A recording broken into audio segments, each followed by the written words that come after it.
हिन सीज़न में एक पासे ॿिज डीज़ल यूरिया DAP ऐं दवाऊं आसमान सां ॻाल्हाइनि पियूं त वरी ॿिए पासे सिंध हुकूमत कणिक जो रेट न हुजण बराबरि करे छॾियो। कणिक छाल थी, मुर्शिद करीम ज़ोरी ॾन वठण पहुची विया।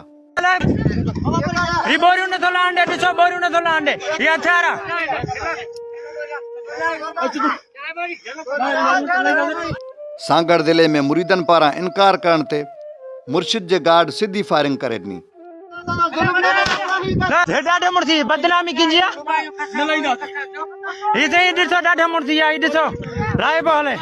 सांगड़ जे वर्कशॉप वारे इलाइक़े ॻोठ अदनान बहण में ॾन न ॾियण तां पीर मुरीदनि मथां मच्छर जी हवाई फायरिंग कई।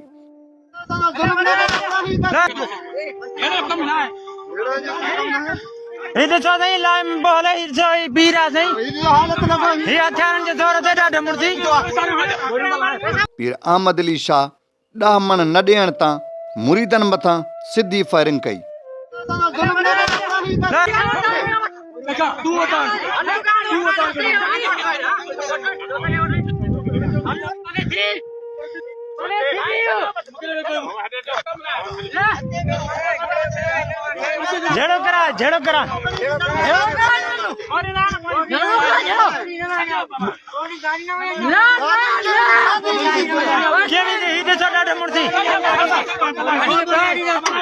फायरिंग सबब हिकु ॻोठाणो नन्नू बहण ज़ख़्मी थियण जा इतला बि आहिनि।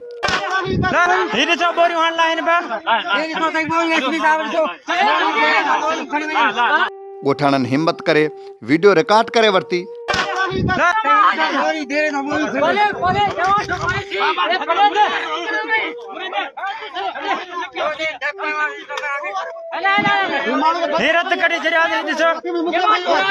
ऐं सिंध में जहालत जे करे हर मामले जियां पुलिस हिन भेरे बि ख़ामोशीअ जो रोज़ो रखी छॾियो।